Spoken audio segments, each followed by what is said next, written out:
O verso para memorizar da nossa lição diz que Jesus entrou no céu, entrou no lugar santo, entrou no santuário celestial, apresentou-se diante do Pai. Na história do povo hebreu, irmãos, o povo hebreu devia, a cada ano, apresentar-se a Deus durante 3 cerimônias. Em 3 cerimônias especiais, o povo devia comparecer perante o Senhor. Devia ir a Jerusalém para participar de um feriado religioso. 3 feriados religiosos ao longo do ano. O primeiro era a festa da Páscoa, ou a festa dos pães asmos, que lembrava a libertação do povo do Egito. A libertação do povo Egito, do povo de Israel, da escravidão no Egito, era um elemento fundamental na cultura e na identidade do povo hebreu. E a cada ano, então, eles festejavam a Páscoa. Se você olhar lá no livro de Êxodo, no capítulo 23, você vai ver como era a cerimônia da Páscoa. Mais ainda, irmãos, eles deviam ir também festejar a chamada Festa das Semanas, ou a Festa do Pentecostes. A Festa das Semanas, ou Pentecostes, comemorava a primeira safra, os primeiros cereais que eram colhidos, mostrando a provisão de Deus. E havia ainda uma terceira festa, a Festa dos Tabernáculos, ou a Festa das Tendas, onde o povo fazia tendas e ficava em tendas, comemorando, lembrando do cuidado do Senhor com o povo durante o êxodo no deserto, quando eles moraram em tendas. Nessas 3 cerimônias, nessas 3 festas, o povo devia se apresentar perante Deus. Jesus também se apresentou perante Deus, e veja, irmãos, as apresentações de Jesus seguiam também esse calendário das festas, essa sucessão das festas. Em primeiro lugar, irmãos, o Senhor Jesus morreu como sacrifício pascal no dia da preparação da Páscoa, João 19:14. Cumpriu a primeira apresentação diante do Pai. No terceiro dia, ele apresentou-se ao Pai. Veja, irmão, quando ele se apresentou ao Pai, após a sua ressurreição. Veja como Jesus falou para Maria Madalena, que foi ver o túmulo de Jesus e aí esteve com ele. João 20:17. Não me detenhas, pois ainda não voltei ao Pai. Eu volto para o Pai, e vós para o meu Pai e vosso Pai. Até então, Jesus não tinha se apresentado, não tinha apresentado o seu sacrifício ainda diante do Pai. Isso se efetivava no terceiro dia. No terceiro dia, ele se apresentou ao Pai.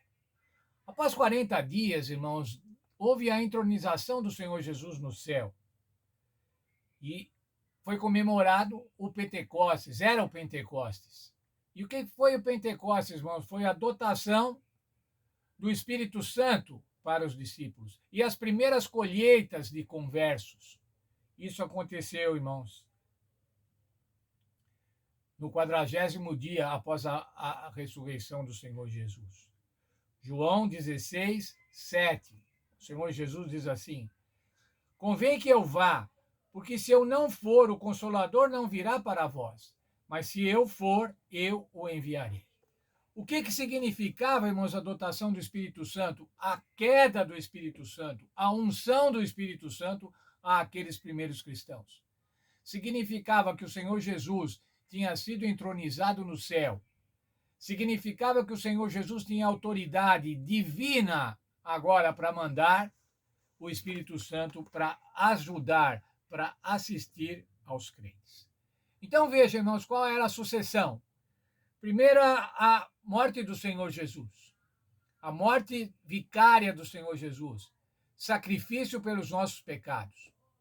Mas agora, irmãos, em seguida, a ressurreição do Senhor Jesus no terceiro dia.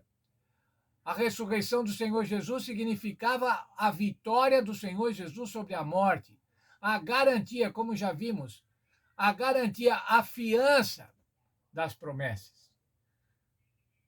O Senhor Jesus ressuscitou e em seguida ascendeu aos céus.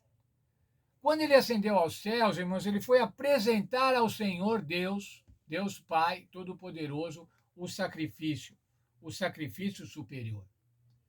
Nesse momento, ele foi entronizado no céu, ele foi colocado como rei. Você é meu filho primogênito. Era agora a titulação do Senhor Jesus, era o ofício do Senhor Jesus, estar no céu como sumo sacerdote. Nessa condição, ele fez a dotação do Espírito Santo. Veja, irmãos, desde a morte do Senhor Jesus, morte, ressurreição, ascensão, entronização e dotação do Espírito Santo. A efetivação da promessa. Mas havia outras promessas, irmãos, e qual é a principal promessa? A principal promessa para os discípulos, a principal promessa para o povo hebreu antes do Senhor Jesus e para todos os crentes após o Senhor Jesus. Hebreus 11, 10. Pois esperava a cidade que tem fundamento, da qual Deus é o arquiteto e o construtor. O que é que nós aguardamos, irmãos? O que os crentes aguardam? O que os crentes em Jesus aguardam? A cidade que tem fundamento, da qual Deus é o arquiteto e o construtor. Imagine, irmãos, como é o projeto dessa cidade que Deus tem para os seus filhos. Como é a qualidade física dessa cidade. E especialmente, irmãos, qual é o ambiente espiritual dessa cidade que o Senhor Deus tem preparado, que o Senhor Deus preparou para cada um de nós. Como é que podemos participar dessa cidade, irmãos? Adotando o sacrifício do Senhor Jesus Cristo, constituindo o Senhor Jesus Cristo como nosso advogado, tendo o nosso Senhor Jesus Cristo como mediador. Por quê? Porque ele entrou no lugar santo. Ele pode fazer essa mediação. Isso que nos dá tranquilidade, isso que nos dá alegria. A salvação em Cristo Jesus.